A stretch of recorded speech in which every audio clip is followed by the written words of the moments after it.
नमस्कार, मैं हूं आपके साथ राखी लांबा। आगामी लोकसभा चुनावों को लेकर बीजेपी इतनी ज्यादा ओवर कॉन्फिडेंस में चल रही है कि प्रधानमंत्री लाल किले की प्राचीर से कह चुके हैं कि वो अगले साल फिर से झंडा फहराने के लिए आएंगे।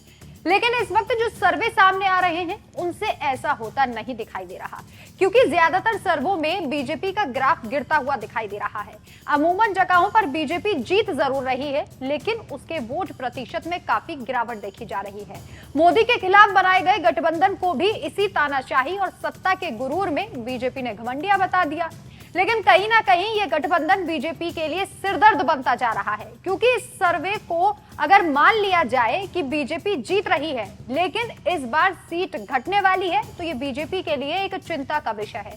यानी मोदी मैजिक छूमंतर होने में कुछ समय ही बाकी बचा है। बीजेपी के पास चुनाव लड़ने के लिए सिर्फ एक चेहरा है और वो है देश के प्रधानमंत्री नरेंद्र मोदी। और इसी चेहरे पर बीजेपी तमाम जगहों पर जाकर चुनावी राज्यों में जाकर वोट मांगती है। लेकिन गठबंधन के पास इस वक्त लगभग जो भी चेहरे हैं वो काफी लोकप्रिय होते जा रहे हैं, चाहे वो यूपी में योगी को टक्कर देने वाले अखिलेश यादव हो या फिर बिहार की राजनीति में रोज नया भूचाल लाने वाले सीएम नीतीश कुमार।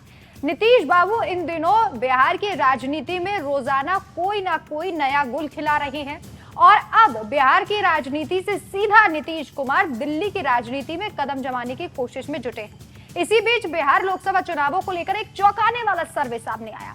इस सर्वे में नीतीश लालू की जोड़ी पीएम नरेंद्र मोदी की सरकार पर भारी पड़ती नजर आ रही है।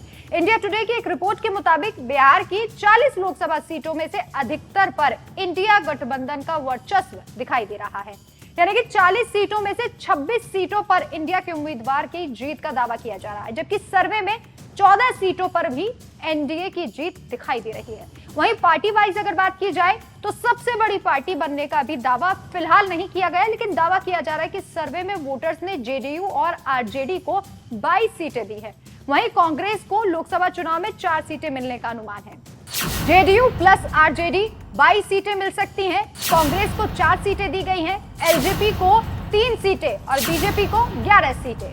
मतलब एनडीए को 40 में से 14 सीटें, जबकि इंडिया गठबंधन को 26 सीटें मिलती दिखाई दे रही हैं। वहीं अगर ये सर्वे सच हुआ है तो बीजेपी के लिए ये बहुत बड़ा झटका होगा, क्योंकि 2019 के लोकसभा चुनाव में राष्ट्रीय जनतांत्रिक गठबंधन ने बिहार की 40 में से 39 सीटों पर जीत हासिल की थी।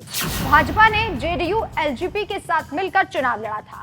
अगर 2022 में नीतीश कुमार ने एनडीए से नाता तोड़ लिया, उसके बाद में कांग्रेस, आरजेडी और लेफ्ट पार्टियों वाले महागठबंधन में शामिल हो गए। मतलब साफ है कि बिहार में इस वक्त बीजेपी क्लीन बोल्ड होने वाली है और ये सब मुमकिन होगा नीतीश और लालू की जोड़ी के चलते। आपकी इस खबर पर क्या राय है, हमें कमेंट करके जरूर बताएं। नमस्कार।